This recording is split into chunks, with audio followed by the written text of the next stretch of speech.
Dear friends, today we are remembering the Transfiguration, when Jesus takes his closest disciples up the mountain in order to pray privately with them, and his glory is revealed. This story is the turning point in the Gospels, for after this Jesus finishes his itinerant ministry, wandering around the towns and villages and countryside of Galilee and the surrounding areas, and now he sets his face towards Jerusalem, with all that shall happen in that place starting to loom larger on his horizon. Before that happens, Jesus is revealed. Now this might seem dramatic, but I want to suggest to you that the point is not in the drama, for God is not in the drama. God is never in the drama. God is in the still small voice of calm. Consider Peter's reaction to what is revealed. He instantly wants to establish small shelters, booths or tents for Jesus, Elijah and Moses. He wants to capture the moment, to enhance the moment, to make it more dramatic. In the end, he makes a bit of a fool of himself. The stories tell us that he didn't quite know what he was saying. I wonder how many of us have had a moment of being exposed to the glory of God and not quite knowing what to do with it. I like the idea that Peter was beside himself, that he was put out of his normal way of responding to Jesus by the shock of what happened. I imagine it was a bit like someone in a group on a hike, and they come round a corner and happen to see a marvellous sunset, and one member immediately tries to take a picture, but fumbles, and by the time he's got himself sorted out, the sunset has gone. Sometimes we just have to be in the moment and experience what God is communicating right then and there. So Peter is trying to capture the moment. He is displaced and beside himself. We don't know about the other two, James and John, but there are another two there, of course, Moses and Elijah, and they represent the law and the prophets. So what is being revealed here is Jesus' identity, the way in which he fulfills the law and the prophets. And the Father says, "This is my Son, listen to him." Do we hear this as a dramatic voice, a great booming sound, or do we hear this as a still small voice of calm?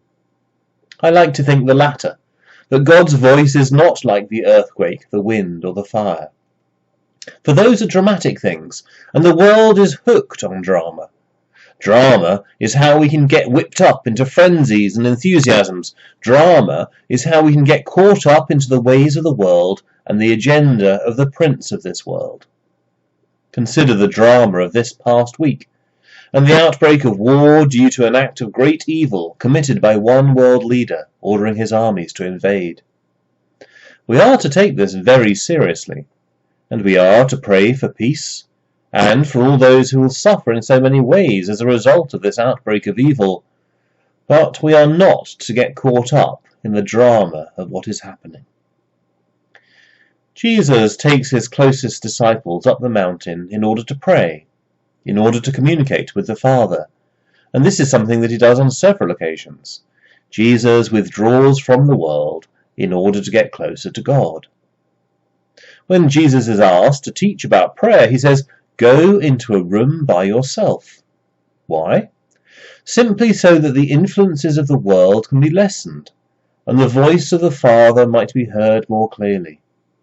When we go into a room by ourselves, we are making ourselves more open to God, directly in proportion to how far we are reducing or removing the influence of the world. As we do so, we become more capable of doing God's will in the world, and then we can become channels of peace. There is much drama in our world at this moment. I suspect that the amount of drama is going to increase before it decreases once again. I suspect that there will be many highs and lows before we are able to look forward without foreboding. Yet God is not in the drama. When we start to feel overwhelmed, let us draw closer to God by withdrawing from the world, in order then to re-engage. Let us go up to the mountainside with Jesus and see his glory, a glory which the world cannot give. Jesus is about to move towards Jerusalem, to suffer and to die. But before he does so, he receives this affirmation from his Father, and his glory is revealed to his closest disciples. So as we continue on our journeys, individually and collectively, may we also make time to withdraw from all the drama of the world, to spend time with our Father, to see the true nature of Christ, and to receive the assurance that only time with him can give. Amen.